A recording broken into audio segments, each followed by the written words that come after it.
time for the final match of the weekend here in Europe as we gear up for Trick Esports taking on Diamond Skin. Now, I was going over the standings looking at this matchup, and it's actually very interesting. In my mind, I think of Trick Esports as the middle of the pack, but right now they're actually 2 and 3, and there's a good chance that if Diamond Skin beats him, suddenly we have them in the bottom 3 of the standings and tying up.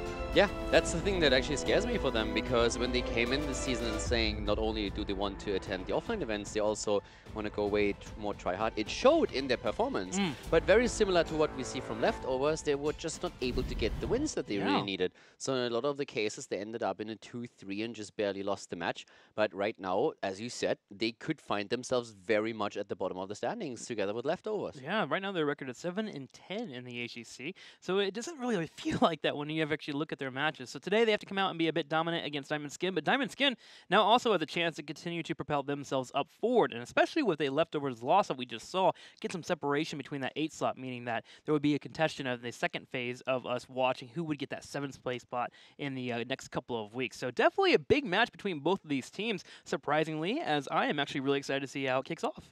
Yeah, I want to see Trick coming in dominant, and dominant in the sense that I want to see them being aggressive. And it's funny as it is, it's the same that I want to see from Diamond Skin, because we had a lot of teams in the past where you would say, you're overly aggressive, you need to be a bit more disciplined, you need to figure out your macro game. But for the two of them, I feel it's more so really making from the get-go a stand and saying, okay, the early game, we're going to take that right now and we're going to claim an advantage. And I think both of them have shown a little bit of, especially Diamond Skin, have been a bit hesitant sometimes in the past. But for Trick, it was oftentimes trying to establish a strong early game and then transitioning it to the late game. So that discipline is something that I would like to see from them today. I just want to have an explosive game between the two of them, because I feel both of them need to prove something here. Yeah, both these teams seem to excel whenever they feel like they are being confident and they have some wiggle room to back up if they have to and make the calls as they want. Let's go ahead and go into the schedule here and see what exactly you guys can watch throughout the entire day. For us here in Europe, our last match of the day, Trick Esports taking on Diamond Skin. Later on, North America, Simplicity and Elephant Esports will face off, with the night ending for Gale Force Esports and Heroes Hearth bringing the action. But earlier, if you missed it, Zealots taking on Leftovers, a 3-1 victory for the Zealots. Yeah, and again, Leftovers taking a map, as they did of Method, but not able to win the series here, so the air is getting pretty thin for them currently. And on the other hand, Zealots doing fairly well for themselves, but now we're going to look towards Tricked and Diamond Skin, and that's going to be, or should be, an intense series, since also for Diamond Skin, there's a lot on the line now. They got the victory against Team Liquid. They came out a bit stronger in the previous matches that we've seen, but they still have a fair way to go if they want to have a shot at going to the offline events, maybe the mid-season brawl. There's still, of course, a lot of room to play with here, whereas Tricked already has said, right at the start of the season, we want to be at the offline events, and so far they still have to prove it. Well, our players have some thoughts to share with you, so here they are with their feelings.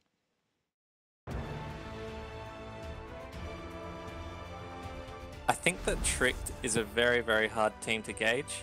So for us, I think the key is that we need to not be thrown off by their drafts. I'd say on Team Tricked, their best player is Crosby, just because I really respect the way he plays. Some people say he's too safe, but I really think that it's quite a calculated sort of form of safety. He'll never die when he doesn't have to, and he'll still be able to put pressure on, even though he doesn't really put himself in too much risk a lot of the time. Diamond Skin doesn't seem to be like a super strong team, but for some reason they're doing decent on HGC matches. I would say Rosmek is the guy to watch, because he's showing some great moves. I think he still lacks a bit of experience, but with the given time, he might be one of the best in Europe soon. I think this weekend against Diamond Skin we are clearly favorites, and I think we can take the series 3-0. But who knows, we're tricked, and maybe we trick ourselves into losing one map or two, no more than that.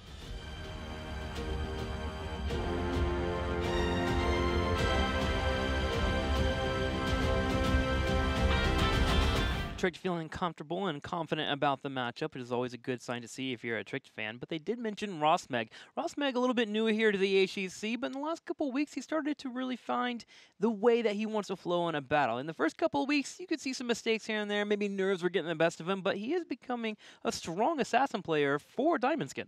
Yeah, we have seen a lot of players that came from Hero League and made it into HGC and then had massive impact on the games. I mean, we've been talking about Marco, about Poik, for example. So Zalia. Zelia as well. There's a lot of them that really just flourish once they find themselves in a competitive environment.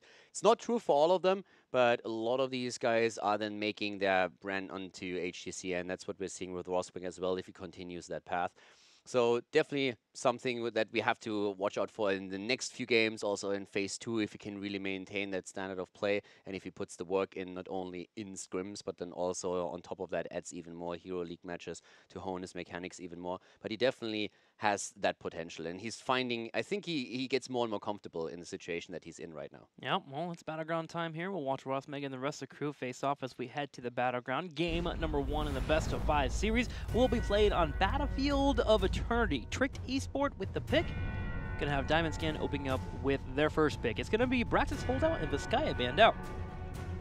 This is a very interesting choice for Tricked. The bans don't surprise, because we have the same maps banned out by the teams that they always ban. But the interesting part to me is that Tricked takes Battlefield, because they have a horrible track record on the map. They have played 4 games on Battlefield, and they lost 3 out of the 4. And on the other hand, if you then look towards their opponent, Diamond Skin has a pretty good record here. And that is given that they have not really been this successful in 2018 yet. They played 3 maps and won 2 out of the 3.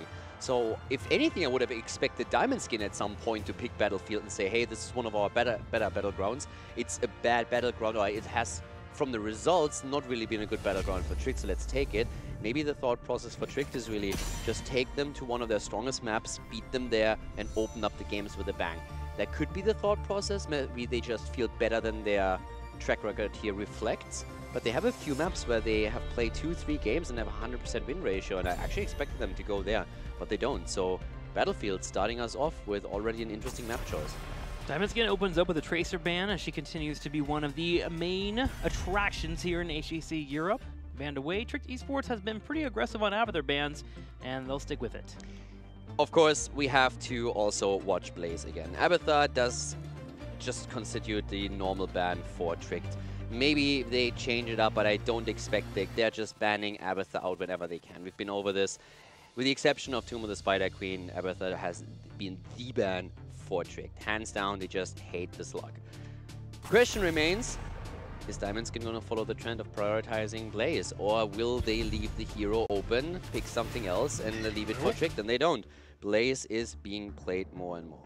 Blaze is here, as Diamond Skin will pick him up for Tricked Esports. Will we be getting the Hanzo? Crosby, very similar to Chris on Zealots, has been picking that Hanzo pretty often, using the Dragon's Arrow to force fights for the team. They usually run that Hanzo with double warrior in some way. Strong top laner that has a lot of powerful engages, as well as a main tank that can force fights a lot, especially here for Tricked Esports. So I'm kind of expecting that Hanzo to come out for them again, but my question is, do they move into a healer right away? Now, Furion's still up and available, great for poke here, but there's also you, they're up too. Yeah, I don't know what Tricked is going to do here, for the simple reason that most of the games they played here, they lost. And the question then remains, do you stick to what you lost with in the past and you simply acknowledge that the opponent you might have gone up against was stronger than you, but that your strategy still is valid? Or do you try to find a different strategy for the map and win through that? They start things off with Tyrael, so we have Hanzo together with Tyrael. I could have seen them also go into a Tyrael Grey main setup. But so we already know a bit about what they are trying to do here. Tyrael, first of all, has of course the option, sorry, Hanzo of course has the option to chunk down the immortal pretty heavily. With Tyrael, we have them also potentially going for heavy engagers, so they can just complement that setup that they have with maybe a later Grey main if it's available and start to be even more aggressive. I do wonder if Tyrael is just a second slot that Alex Aproji wants to go into. We got a little bit of an indicator last time we saw them facing off. They had Blaze the first time in the last couple of matches they've had, but the moment that Blaze started getting taken away or banned out, Tyrael was the immediate pickup right away for Alex Aproji. So I'm wondering if that's the case here. If Blaze is ever taken away, that Tyrael will be the direct follow-up. Honestly, I felt like Alex was a little bit off on that Tyrael last week and fell pretty quickly in the fights. Last identifications weren't on point, and the engagements were a little bit missed when it came to actually forcing a fight underneath an opponent so you can get an assassin. So I'm kind of curious to see if that Tyrael is going to pay off for him this week. I could see Alex on Tyrael. I think that there's definitely overlap in the tanks that they played now, so that we could see Tyrael in the main position. But with Blaze taken away, I would expect Alex on Tyrael, and they have huge affinity to play Muradin on the map. So I would expect them to go into a main tank Muradin if they get it, if it's not taken away from them, and then keep Alex on Tyrael for those engages, as you said. Yeah, which means which main tank comes in. You mentioned the Muradin because he's able to force a lot of fights on BOE. There's still a possibility for ETC, especially when you think about Rimmer. Rimmer likes to be this anchorer slash pseudo flanker as a main tank. You see him holding bushes a lot. You want to have those heroes that can kind of surprise people if they ever do walk towards an area. So yeah, I think Muradin and ETC will be one of the main go-tos if we go that route. The thing is, they haven't played ETC yet in the 4 games that they played here, which is actually interesting considering that a lot of other teams prioritize ETC higher on Battlefield on Eternity than they do on others. To an extent where Fnatic, for example, bans him out oftentimes, where they just simply get rid of ETC right at the start when they play on Battlefield. But it's still an option. But given that their match record and how they like to play or have played in the past on the map, Muradin would be their go-to. But of course with ETC you can set up these flanks. And he's also fantastic if you just want to create space. That works well with Hanzo since you try to keep him safe. It's one of the combos that we've seen Zealots play in the last game, where they just made sure that they not only have Hanzo in their setup provided protected by 2 supports oftentimes, a Tacita plus a main support, but we oftentimes also see them with ETC. And the cool thing about ETC is not only that he can play around the global, you can have him on your off lane, try to mirror a Dehaka or get some global value and then stage dive in, and that he has Brock Rock, but one of the aspects that we talked, especially in the double support meta with Vala back then, about a lot is that he has face melt, and that allows you to create so much space for your backline that it's very, very difficult for an opponent to move in and get a quick drop on them. So the safety that ETC provides is a huge part of these hyper carry compositions. I mean, you're talking about all these positives, but you can't forget about him defending the Immortal too. If Immortal stun comes out and you have a target standing on top of it right when it activates, you power slide through, that's a guaranteed stun for a good 3 to 4 seconds. So always great for ETC to be good on this battleground, but we'll see if Rimmer goes down that route. If not, there's always a chance that Diamondskin will do so, as Robodoba has shown a lot of ETC in the past, a lot of mosh pits for the team. Yeah, exactly. Robodoba has played a lot more ETC and has done extremely well with it. We saw him also with a fair amount of Anubarak already, so that could be something that we're going to see here. And I mean, Blaze might shake things up for them a bit, since they have it's actually the interesting thing that they have played Blaze, but they are not really that successful with it. They had some rough matches too. Yeah, they were close. Yeah, Diamondskin with the Blaze. I remember Nande having some pretty good success, but overall as a team they were unable to earn the win. So let's move into it now as we have our draft continuing. Hanzo Tyrael picked up for Trick Esports. Diamondskin thinking about their picks. Yeah, and Diamondskin has oftentimes in the later stage of the draft, I don't expect it here, but something to consider and to keep in our minds here is Lunara. They really love to play with Lunara, especially when they go up against an Uther composition. So if Trick tries to get Uther for themselves to combo it with Hanzo, we could see it here now with Genji though, but if Uther ends up in the hands of Trick, then there's a good chance that maybe Lunara comes in as the added damage to Genji. So Lunara trying to soften the targets up and then Genji going in for the kills. But our question about ETC is already answered. Taken away from Trick, so Trick even more likely to head into Muradin as their second tank, and Robodoba has ETC and we have Genji in their hands now. If you're Diamondskin, as we go through the ban phase, are you thinking about a ban on Muradin here to put a little bit of stress on Rimmer, or are we going to go ahead and prevent that from happening? Because we have seen Rimmer also play Tyrael as well. I'm not quite sure if Muradin would really be a hero. We have seen a few bans on Muradin. Not quite sure if against them I would pick him now. I would more so probably think about either banning out an offlaner and making sure that Blaze has a really easy time on the lane, or you could also think about banning out. I mean, there's a few things. A support. You could, for example, say, let's shut down Tacita Uther composition. Ban out Tacita or ban out Uther. I would probably target the support more than anything else. And I love the Lunara ban. It's exactly what I just talked about. Lunara and Genji, you soften the targets up with Lunara. Genji is trying to go in for the kill. And it's something that we've seen from Diamondskin a lot. So Trick doing their homework, 100%. They're checking out what does our opponent love to do on this battleground. What did they do on Battlefield? They love to play with Lunara. Let's take her off the map immediately and make sure that they can't use that. So very heads up target ban by Trick. Other options that have been available for Diamondskin in the past. Dark Monk has played the Junkrat. Rosbag has also shown off his Gul'dan a little bit too, so there are some options here. And there is Li Ming still on the field, even though we don't get her as much lately. So that could be up there for Diamondskin. Diamondskin now thinking about their ban and what they would like to move into. Yeah. The interesting part about the heroes you mentioned is that they haven't used them on this map, and they played a fair share of games here. They've really been very much so centering on the idea around Lunara. That's why I like the ban so much. If they would have just occasionally played Lunara, then I would say, okay, is it really necessary to ban her out? but I really love it because they've been so concentrated on it. But of course, the heroes that you mentioned played on other maps by them would also transition into a game here when you can play around Gul'dan. But let's not forget that we also have Greymane still around. And Greymane is still a good pick for Tricked. Also, Uther being banned by Diamond Skin, so we were talking about a potential ban on the support side, and I really like that Diamond Skin takes Uther off the board.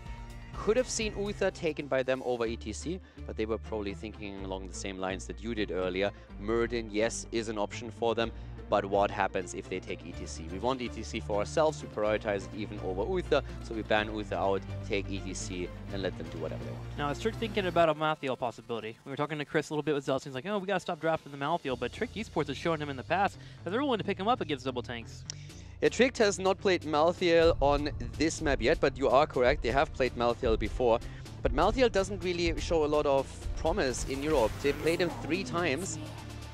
They played Malthael 3 times, they won 2 of the games. So in the European scene, that's already a really good record for you. Because as mentioned before, Malthael has played 15 games in Europe and lost 10 of those. So that leaves him at a 33% win ratio. And with Tricked sitting at 66%, they are actually responsible for nearly half the wins that Malthael got. But Malthael is just falling off more and more on the European scene. He's strong in North America, but I'm not sure if they would go for Malthael. But what else is there? Malthael you can take. Alex could still go. I still see Alex Ontario and see them going for Muradin on the last position. Well, we'll find out soon if that will be the choice here. Diamond Skin has their 4th and 5th pick available here. Looking into a support soon with Malfurion being picked up and Uther gone. Their options are a bit more limited. Lucio has been one that they've been willing to play in the past. Yep, they played a lot of Lucio here. I would expect Lucio as their support again. Yeah. You can go for Rhaegar still, I assume, so that's another choice that you have available to yourself. The damage is what really interests me the most. Lucio's taken, and they go for Junkrat. First time that they played Junkrat on the map, but Lucio is their go-to when we're talking about the Battlefield of Eternity support. And keep in mind, this is also a map that they just won against Dignitas. Right? No. Diamond Skin? I'm getting crazy right now. Team Liquid? Yeah, Team Liquid won, sorry. Yeah. Well, Junkrat, while he's not Lenara in terms of being able to choose your targets when you're poisoned, you're going to have to be a little bit more effective with skill shots. You will get that same idea of trying to bruise up your opponent for Genji to be aggressive. And as called by Calidor, Muradin will come up for Tricked Esports to be their main tank. So it will be Alex and Progi on the Tyrael. Yeah, so Alex going to jump over on the Tyrael, taking the top lane for a while against Blaze. Blaze is just insane right now. I'm really curious to see if we're going to see an adjustment for Bunker, or if that's something where people need to find a way to deal with him. Because right now, it's just Europe that is so strong on him. Other regions are catching up on the importance of Blaze, but in no other regions has Blaze moved to a position where he is first pick, first ban potential. Yeah, I'm expecting at least a 5-second reduction on that Bunker when it comes to the cooldown timer soon. Yeah, definitely. Reducing it slightly. But we'll see in the future if that gets changed up. For now, Bunker remains strong. A good pickup for Blaze, is able to force the team fights. And it's going to be great here too, especially with them having a Genji that can jump into it. You can get aggressive and dive with him and anchor down your teammate. Yeah, and again, to put the popularity of Blaze into a bit of context here. So ever since Blaze was introduced, from that point on, he was involved in 62% of the European games. Definitely getting stronger and stronger, rising in priority, not only getting involved, but the priority in the draft is rising even more. If you look at North America and at Korea, in both of the region, he has been involved in 31 or to 35%. So that's half of the involvement rate that he has in Europe. So other regions start picking up Blaze more and more, but it's nowhere near as popular as in Europe. So the question remains going into Playday 5. Is Blaze going to start off falling off a little bit in Europe? It currently doesn't seem likely, because someone finds a tool to work around him? Yeah. Or do the other regions all of a sudden realize, listen, this is way stronger than we expected it to be.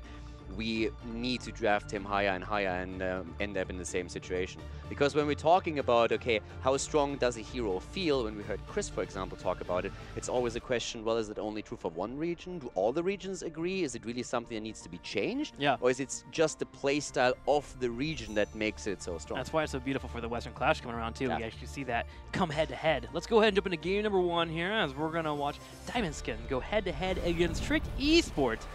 Gonna have Junkrat and Genji facing off against Tricked in their double warrior composition.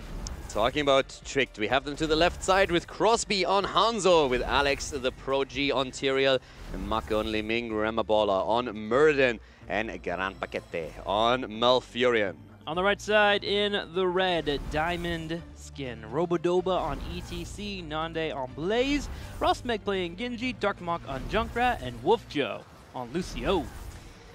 Wolf Joe and Lucio now for the fourth time actually on this map. They played Lucio so far 3 times on Battlefield of Eternity, and they won 2 of the games with him. So it's a pretty good hero for them. They basically didn't play any other support here. So played him in every single game. The same is true for Lunara. This is the first time that they don't have Lunara available to them, because teams started to realize how much of an impact she has for Diamond Skin and started banning her out.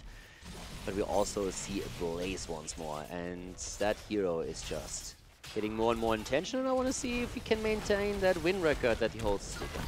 Right now, he is giving the attention of his over to the fort and the towers to the bottom, as Tande has to defend a 4-man push coming their way. As Diamond Skin changes things up, they push in the top.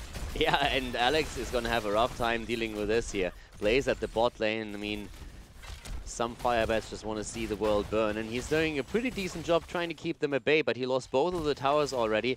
Nanda just soaking the experience, making sure that there's not too much pressure against him. Junkrat is now the only one that is still holding the top lane, as the rest of Team Diamond Skin started to rotate down. Gran Paquete already double-checking vision here, as the team starts to move down to the bot lane to make sure that they're getting the Kaiser camp. Yep, straight up on the map there, forcing Diamond Skin to come down and respawn. And Diamond Skin is still trying to figure out, okay, where exactly did Trick go? Now they just scouted it out. So that means Diamond Skin can finally come back and respawn, and they'll have to, because they're not equalizing it by grabbing the mercs to the top. They're going to go ahead and pull ETC down, and Lucia as well, and finally set up the defense. But so far, Trick is getting the better end of the trade. Yeah, Tricked is doing pretty well here. Slight lead in experience for them, and heavy pressure also at the bot lane now once more to not only take down the fountain and make sure that there's no retreat path for Diamond Skin, but also eliminate or start to put some damage onto the fort itself. They got a little bit already.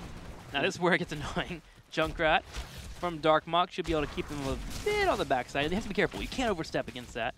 Being thrown into a fort usually ends the injure life, as Rimmer finds Rosmeg on the side. This is what Rimmer loves to do, man. He loves anchoring on the tank, and I gotta say, it's one of my favorite playstyles when playing a tank, is just being able to watch and set up your teammates for success. Yeah, and that's what he's currently attempting to do here. And if he can get maybe the first stun, and then Gran Paquete can use his roots to follow that up, and that would point the perfect target onto any hero in the Diamond Skin setup. And that allows then Li Ming to go in for the damage, to allow to do Hanzo the same. And we already see Rosmeg being a bit far out and immediately getting punished by a combo. Make and Crosby between the arrow and the magic missiles, just doing a little bit too much damage. Genji will have to back on up. Looks like he'll be healing here as he Hearthstone's back. But that damage does prevent Diamond Skin from moving in and grabbing the mercenary camp. So what they do instead is they come over and scout out their opponents. And luckily for them, Tricked Esport is not grabbing the merc camp. But unlucky for them is that they catch Robodoba and get some damage on him. Yeah, good damage on him here. And he's on ETC now, which, as we said, is one of his preferred tanks. He played ETC 8 times for Diamond Skin already. Won 4 of the games, lost 4. So pretty good win ratio for them. Again, overall, when we look at the win ratio, they're sitting at 30% there. They played 17 games and they lost 10 of those. So with ETC, they have an above average win ratio for the team. Doing extremely well here. Robo has shown that he likes the hero. He's good at anchoring, creating the opportunities for them. We have seen some very strong mosh pits for him too.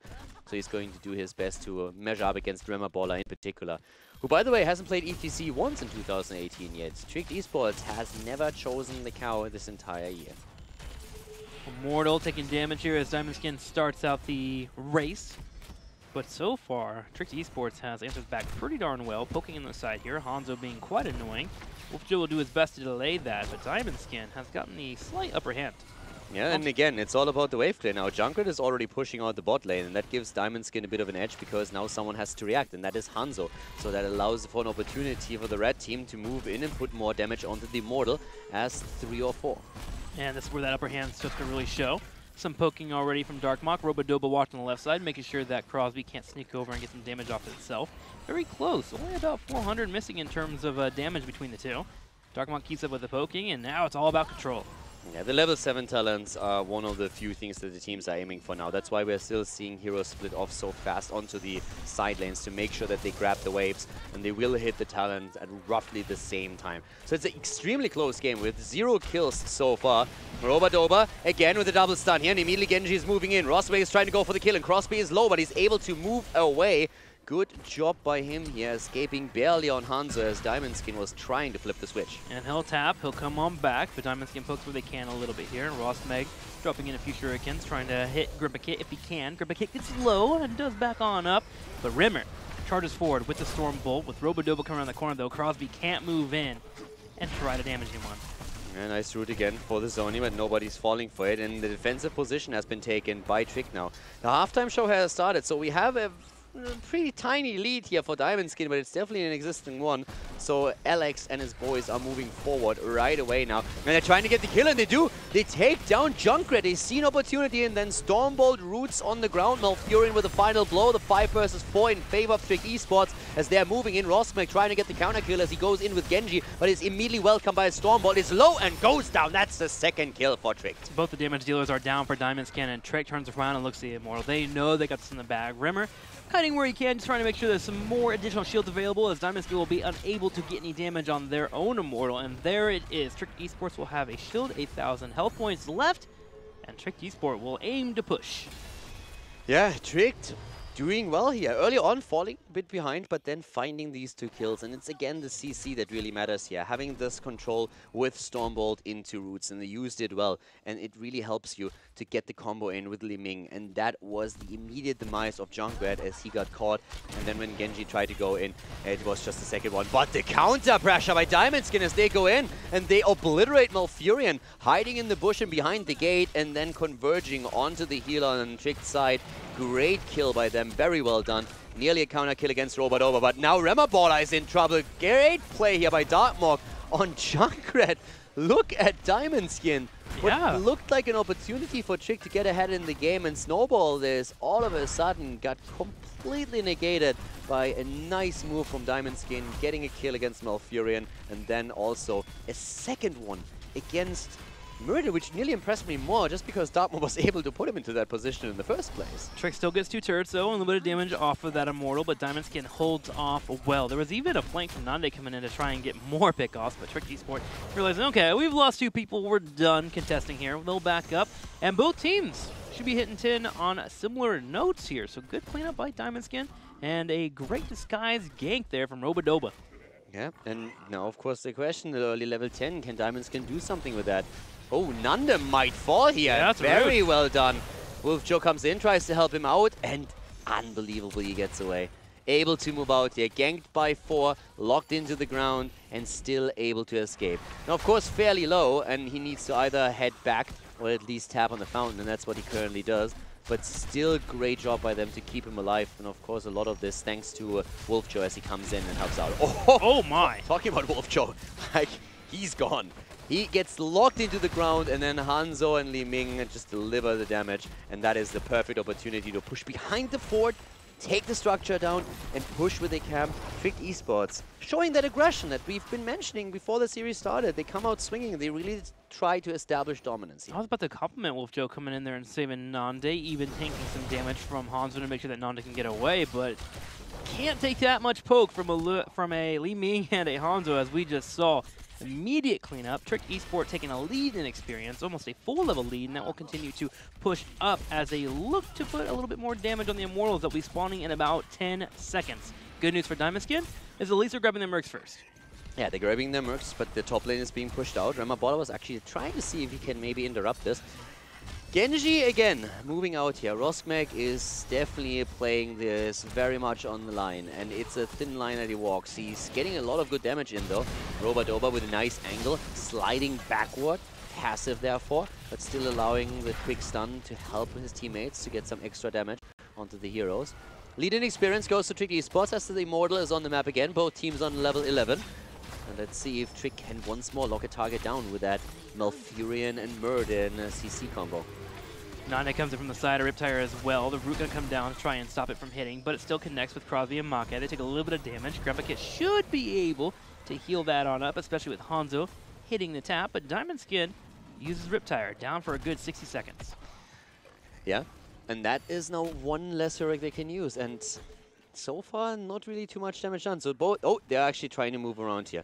So we actually see them trying engage from the back. They're trying to go on to Darkmog again. They don't get that, but at least they put the pressure onto ETC. The stun circles come on the ground, help them with the zoning a bit. Nice attempt, and now stun into stun against Tyrael. Alex needs to be careful here. So does Rosmek. He's on the left, and he's extremely low, barely moving out, as Nanda is creating some space for the rest of the team. A nice aggressive move here by Trick Esports as they're trying to move around their opponent to catch them from behind. Yeah, Rosmek is being a bit too aggressive chasing down the Hanzo. Hanzo dropped down the natural agility and ran straight to Malfurion. Blaze gets caught here on the right. Nanda able to sustain himself though, dropping the oil spill and setting up fire. Robodoba on the left has a flank available, but doesn't see an opportunity to move it for a power slide. For now, they're just trying to defend their Immortal, where Trick Esports has a large lead on. Yeah, exactly. The last fight helped them with Storm that. Bolt. And oh, that's the end of Junkrat. Well done here. Great move by Remabola again, and he also completes his quest talent on the Stormbolt. That will really help him here. Nanda drops the bunker, that gets taken out, but that was a perfect move by Muradin, and the follow-up was instantly there. It's not only that Muradin gets the stuns, that he sets them up, is that there's always the follow-up, and it is absolutely instantaneous. They are moving in after a Stormbolt and capitalize on the lockdown target and just blow it to pieces. No chance at this point for Lucio to really do anything about it. So Tricked with very good coordination. I'm really loving this. Yeah, and that was over a time trap. Now, we did have Twilight Dream get used by Malfurion. He was trying to read Blaze's engage coming from the side, but Blaze didn't go for it. So Twilight Dream is down, and that will be a wasted heroic for a good 50 seconds. But Trick doesn't seem to mind here as they set up the Immortal damage on the right. There is going to be a root coming out. It will hit Robodoba. He's getting lower and lower, stun locked, and dead. Down he goes. ETC is eliminated, and immediately Remabola is in the backline. He jumps in right away. Alex and his boys are zoned out a bit, so they need to be careful here. But they still hold on to most of the hit points on their own Immortal, while they are now threatening the objective. X-Strike comes in, nearly takes down Malfurion as he got stunned out by the Immortal itself, but survives for now. Grandpa needs to be careful, since we still have, of course, Genji around, but with a quick kill against Lucio, Trick secures another objective. They go for the Immortal, and they have now 6 kills against 2.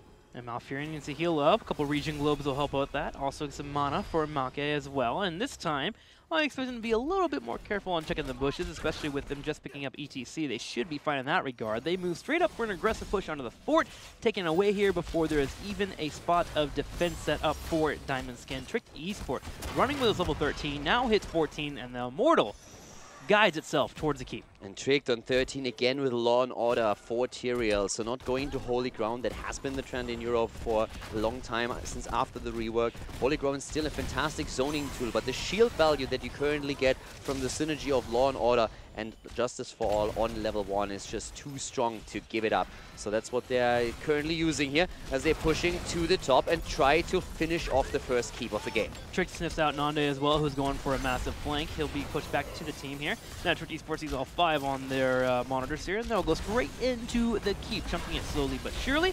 The shield has expired. Nande goes in. He drops down the bunker. The Immortal goes for the stun, knocks away Nande actually, and the keep continues to be shelled away upon. Can Trick Esports take it as they use the Dragon's Arrow? ETC barely getting out. Sanctification is in, and they go for Wolfjaw. Wolfjaw nearly dying here, but he survives for now. The X-Strike comes through once again, but Rosmek cannot get the kill, and the keep has already fallen. The Immortal even chunking away the shield at the core itself, as we have Trick Esports slowly moving back. Genji again chasing them down here, but the silence comes in, and that's the end of Genji. Wow. He is down, and they are going in for more. Nande also low, barely getting out of there. Wolfjaw helping them with the escape, but the core has taken damage as well. It's not only the kills against heroes, it's the keep that has been lost and the 12% that were now taken off the core. Immortal very affected there. Trick looking for level 16, getting low on health. They'll need to back up soon and tidy up, especially with the mana being low for them. Nande sharking around, but deciding not to go for a full-on fight yet. Li Ming, though, following up that combo. The Twilight Dream comes off on Genji. He tries to escape, and he was this close away from getting away. But Make drops down the missiles, landing the perfect combo, gets the kill on Genji, and Trick Esports grabs Mercenary Camps and gets 16. And Tricked is doing very well with Li Ming. They are one of the teams in Europe that plays the most Li Ming. She is involved in 41% of their games when they play, and they have a 57% win ratio on her.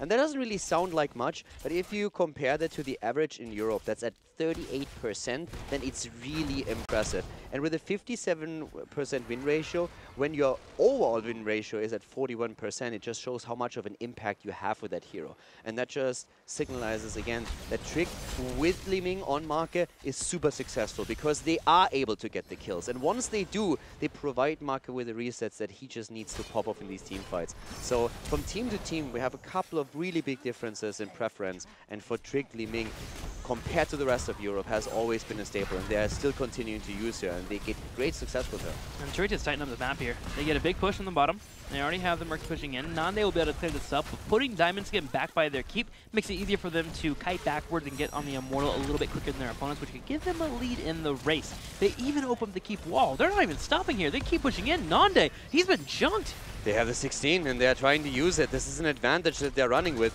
Every single bit of damage against the wall and against the keep itself already helps, because once you take the Immortal, you will move through the bot lane. Genji is at the top and is trying to take a fort down. They need to close the experience gap, but that means he's missing down here as the Sanctification comes through. The engage happens and Junkrat falls. Junkrat is down. Genji just now moving back, but Trick is at this point just opening up the lane and goes for the keep. They want another hero and they're getting him. They're taking down Blaze with another stun lock. Grand Paquette is there after the Storm Bolt. The damage follows, and that's the end of Junkrat, the end of the keep, and still being a talent down. Trick is saying, all right, boys, it's time to get the objective. This is the aggression that we asked for from Trick Esport, and I like them pulling away too. With Junkrat coming up soon, there's going to be a Riptire available, and Genji can chase down kills if that Riptire is effective in the fight. Instead, they go for the easier and cleaner way of ending the game, grab the Immortal. There's no way for Diamond Skin to contest this. Their damage dealer just spawned. Exactly. The halftime show is in the firm hands of Trick. They get the first 50% on the Immortals, then they're going to change positions, and that is an opportunity where Diamond Skin can try and make a stand around their own Immortal. Try to use the defender's advantage with the stun circles and maybe get a kill here. But if that doesn't happen, then they find themselves in trouble. And time is working in Trick's favor. All they have to do is stall this out until the lanes push against Diamond Skin's core, and then someone will have to peel off. And that's the moment that you use to be aggressive again. Now it's all about reacting and making a proper engagement against your opponent. Arrow. Big arrow comes in, is under the guise of Diamond Skin's Immortal, so they are defended for now. Riptire popped out too, and Trick, they just run away from it. Again, they know they have the time. Yeah, Riptire is not going to get too much value here. I mean, he can explode it against Hanzo, but that's about it. And Crosby is immediately being healed up by Malfurion. That's the engage again. We still have Blaze up to the top. He needed a defense, so more poke was possible for Trick, and they use that. Yep, there comes Li Ming, creating some space for Alex to move out with a Wave of Force. Wave of Force, making sure to also not allow Robo-Dobo to drop a mosh pit in case he wanted to in that choke. And the waves are pushing the lanes. Look at them. The minimap just shows it. The catapults are starting to push farther and farther in towards Diamond Skin's core. Diamond Skin will go for one last attempt. They have Nande coming in from behind. Sank will be used, and before Nande can even get here, Lucio destroyed. Yeah. Nande on Crosby, but Crosby's going to be able to kite out. Nande is in so much trouble now. ATC has also fallen. That's the second kill. The third one will follow soon. X-Strike on Roskmek. That's not going to change anything here. And Alex even going for the spray and the beast step. The catapults are already on the core. The Immortal has been taken too. 3 heroes are down. Trick is just moving in. A massive arrow. Oh, across half the map, and he hits home. The Tricked sprays are everywhere. Get tricked, son. Game-ending dance here. Rosbeck knows it's over, so we might as well dance a little bit here. Oh, I am loving this. Okay, these guys are having a bit of fun here. We have got like, what's going on? That's amazing. Betrayal, though. They all come in, they know it's over. The catapults are already on the core. The Immortal hasn't even reached the core yet, so they go for the big party up at the top. Roskmek. I'm actually a little bit annoyed that they killed him, but